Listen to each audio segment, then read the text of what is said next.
Look at me. Sure. Look at me. Sure. I'm the captain now. Planetary automation is a very new feature to Stellaris, and there does seem to be quite a lot of misunderstanding around this tool. Now, bear in mind it is a tool and it can be used incorrectly. Yes, you can get bad results out of it. However, in today's video, I'm going to look at what the rules are surrounding planetary automation, how we can make use of them, and how we can slightly abuse them. And by abuse them, I mean constructing upgraded buildings that require rare resources without paying any rare resources itself. Yes, we're going to be getting some massive discounts on our building construction across our empire, and it's going to be absolutely crazy, so stick around for that. But without any further ado, let's dive in and find out how planetary automation works in Stellaris. To show off the new automation features, I am going to welcome you to the Ganlarev Commissariat, which are fanatic egalitarian, so you can see why I've gone for a system of planetary automation. Yes, we've given control back to the people. Aside from my capital here, which I have not automated, I've chosen all of these buildings and districts myself because the automation for the capital, I don't believe it's quite there yet due to the designation and the fact you can't change that designation. For all of these other worlds, I have not built a single building or district myself. Yes, not a single one. They have all been automated. Now, in order to do this, I've had to bear in mind what the rules of automation are. I am going to go through all of those rules, so don't worry. Once you actually know these rules, you will be able to understand what is happening with the automation, why it is behaving in certain ways, and why sometimes it seems like it's simply not working. And before you say that my empire is total trash, it's actually not doing that badly. Yes, we have a slight consumer goods issue, but I could fix that by changing the designation of this forge world here very, very easily. And we do have a middling sized fleet here of just under 5,000. And if you're enjoying this video, please automate that like button. The first thing you want to be aware of are there are two different types of automation. There is the planetary automation, which you control here, and that is by left clicking to turn it off or left clicking to turn it on at this cog. If we go to planets and sectors menu, then we get access to the sector automation. Now, I would not recommend you turn on sector automation. At the moment, sector automation, that one doesn't really work. That's a vestige of a previous time where we could set an entire sector to be balanced, production focused, manufacturing focused, research focused, etc. Before you turn on automation, you will want to manually set the designation of your world. You can choose from all of the different colony designations, but whichever designation you pick will be very important to the choices the planetary automation chooses when it chooses to build new buildings and districts. Before you let the game unpause and let the automation run wild, you will want to right click on the automation here to open the settings. Now, here we have a whole host of different settings that we can turn on or off. The default comes with all of these turned on. What do each of them do? Well, the first one here, designation, this enables the planetary AI or the planetary council, whatever it is that's choosing this automation behind the scenes, to construct buildings and districts that align with the planet's designation. In this case, we are an industrial world, so it should build more industrial districts, possibly some alloy megaforges, and the consumer goods building. To turn on or off the automation in these areas, simply click on the tick mark. There are also two different types of clicks we can do. If we shift click on this option, that will change the default here from enabled to disabled and back again. The default only matters when you colonize a new planet. It will set the automation settings for that planet. On top of that, if you are to control click, that toggles this automation setting on or off for every planet in your empire.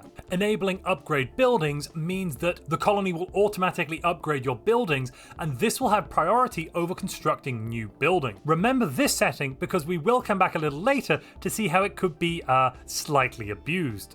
Amenities will enable the automatic management of planet amenities in setting job priority and constructing new buildings that provide amenity jobs. What is really interesting about this amenity setting is that it will do things like unemploy excess entertainers if you don't need them. Rare resources enables the automatic constructions of buildings that will provide rare resources, that is your rare crystals, your volatile motes, your exotic gases. Now bear in mind, you probably want to leave this unchecked because at the moment it will keep building these rare resource buildings until you have a net of +3 resources in each category, which early on in the game is actually quite a high amount. That's 2 of each special building across your empire, and you probably don't want 6 of these special buildings when you've only got, say, 50 to 100 pops. So generally speaking, I would untick this one most of the time. Pop assembly enables the constructions of buildings that assemble pops. For example, that is my robot assembly plants here. It will prioritize building something like a robot assembly plant here before it prioritizes basically any other type of construction, which is quite nice, meaning it will put down a robot assembly plant as the first building on a new colony if this is ticked. Housing enables the construction of additional housing, be that city district or a luxury housing building if you are underneath the housing capacity. And building slots will enable the automatic construction of a city district to add an additional building slot if you don't have one available. Generally speaking, I'd recommend you leave this ticked on because it's always great to have that building slot ready. Crime enables the automation of crime prevention, and then will also enable you to build extra crime buildings. Now, for the moment, I wouldn't recommend you leave that on, turn it off. You can probably deal with that one yourself manually. And finally, clear blockers is the automatic clearing of blockers when it is needed to unlock more districts. Now, this one will clear a blocker if there is nothing else in the priority queue, which could mean if there are some things going slightly wrong with your automation, your planets will just sit there burning energy and clearing blockers, which is definitely not what you want to do. For that reason, I would generally turn clear blockers off and just do it myself manually. What do you think about the new planetary automation features? Have you been able to use them? If you have any issues, any questions at all, please follow the link down below in the description to a PDX forum, post your screenshots, tell them your issues, give them your feedback. That will be very, very helpful for Ofe, who has designed and implemented this feature. So you've turned automation on, you've chosen the automation settings for your planet, but it still seems like your colony isn't building anything. Now, colony automation only triggers at the end of the month, so you will have to wait until it ticks over 1 month before a building will start being constructed. However, you do actually need to give them some resources to use, and that's where things start becoming a little bit broken. In order to take resources for these buildings, you have to access one of the shared stockpiles. That is either the shared stockpile or the local stockpile. You can either give some of your monthly energy credits or minerals into this shared stockpile, or transfer resources to either of these manually. I'd recommend doing it manually at the beginning because that's a little bit easier to keep track of. Once resources end up in the shared stockpile, you can never get them out either, so it is important to not give too much into these areas. What you're basically going to want to do here is only ever give the planetary automation energy credit, and that means we can build all of our buildings, and I really do mean all of our buildings, using the cheaper and easier to access resource, which is energy credits rather than minerals.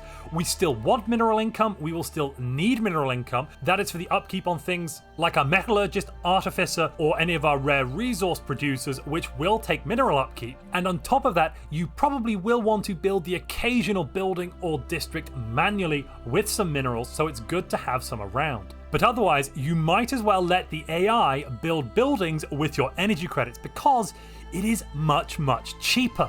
It's cheaper because energy credits, as I said, are much easier to get. You can produce them more easily. Let's take a look at our energy producers here. Each worker is making 15 energy credits, whereas on our homeworld, each miner is only making 8 minerals. So our minerals are really worth more on an individual level. Now, when you put resources in the stockpiles, first, your planets in a sector will take their resources from the local stockpile before taking them from the shared stockpile. Both options are fine. It's just a little bit of personal preference where exactly you want to put the resources. Now, you might at this point be a little confused. You've enabled automation, you've given some resources either to the shared stockpile or the local stockpile that your planet, which is automated, is in, but there's still nothing being built. And that is where I need to draw your attention to deficits. If you have a deficit in a resource which is required for whatever building you would like, the Planetary Automation AI will not build anything that requires those resources, be they resources for the building or upkeep for the jobs themselves, and instead it will sit there and do either nothing or something a little unexpected. So in order to make sure the AI actually builds buildings, you will need to make sure you have positive gain on the resources those buildings and jobs will consume. For example, on this tech world, in order to get another research lab under production, I need to make sure I have positive energy credits because this is going to take some energy credit upkeep, and positive consumer goods because the job is going to take some consumer goods upkeep as well. If, for example, I don't have positive consumer goods, it might build something else like a city district, but that really depends which automation settings you have turned on. So now we've enabled automation, we've made sure to place some resources in the stockpiles, we've made sure that we have a positive income of all the resources the potential building or district could need, but it still isn't building anything. Well, that comes to the next rule we have, which is that the Planetary Automation must have no available jobs in order to decide to build something. So in this case, what I'm going to do is unemploy this clerk. They'll then get employed as an entertainer. I can also unemploy this enforcer so we have some actual unemployment. And now that we have unemployment, it will now build the building it decides based on the priorities in its automation settings. In this case, we are going to get our hands on another research lab. And I'd like to say a really big thank you at this point to all of the channel members and patrons for supporting this channel. If you'd like to support this channel, you can do so by following the link to Patreon down below in the description, or clicking the join button and becoming a channel member down below this video. Now, I talked a little bit about how we can use this system to our advantage. And what did I mean by that? Well, I did mean partly to do with the fact that by spending energy credits, we can get our hands on buildings that are much, much cheaper. But that is not where it actually ends. You see, if we want to make sure that a colony is consistently built up, let's say we want to fill up all of these industrial districts and we want to spend as little as possible on it, what you can do is make some artificial unemployment. As long as we have unemployment, and I actually here have a single pop which is unemployed because I've reduced the number of artificers and metallurgists down, the planet is going to continually build these industrial districts for us. It's actually not even going to ask, it's just going to keep doing it. As long as we have resources in our shared pools, it will keep building these very cheap buildings. And this provides us with a very easy, very cheap, and very reliable way.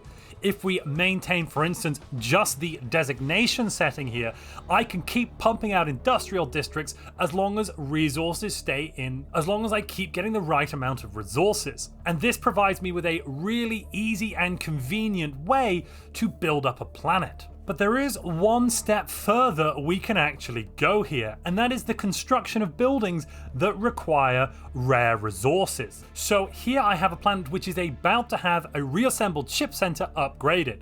I've made sure to have some unemployment, and I've turned my automation settings to exclusively be set to upgrade building. That means the only thing it's going to try and do if I qualify for building a building, and remember all of the rules here, automation is turned on, we have resources in the local and or shared stockpile, the incomes that those buildings will need are positive. In this case, I do actually need a positive income of volatile motes for this, but as long as you're producing one, you could use your market just for a month or two to offset any problems. And then instead of having to spend 540 minerals and 90 volatile motes in this case, I can spend only energy credits. And that means I'll be upgrading this alloy megaforge for a much, much lower cost because I'll only need to have energy credits in order to do this. Overall, this means the uses for automation are as follows. You could turn it on, set it and forget it, and the planet will roughly manage itself as long as you have a fairly balanced economy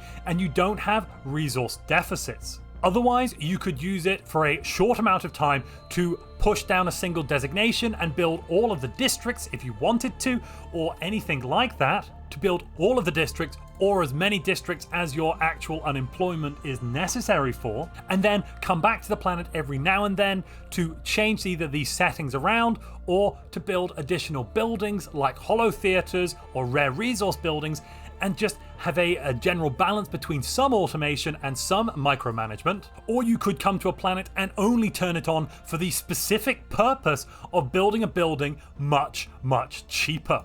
And then once you've started the building's construction, simply turn it off again and go back to your manual management. Bear in mind the cost of each of these rare resources isn't 1 energy credit, but instead 10 energy credits. Whilst yes, it is cheaper than buying them directly from the market because you'll have to pay a market fee, the savings here aren't over 90%. It's more like a 30 to 40% saving. In this video, we explored planetary automation and how you can use it to both ease the burden of micromanagement on your poor fingers and give you a slight leg up in this game. Something else that can give you a massive advantage is becoming a bulwark in Stellaris. If you'd like to know more about bulwarks and why you should definitely be one, click the video on screen now.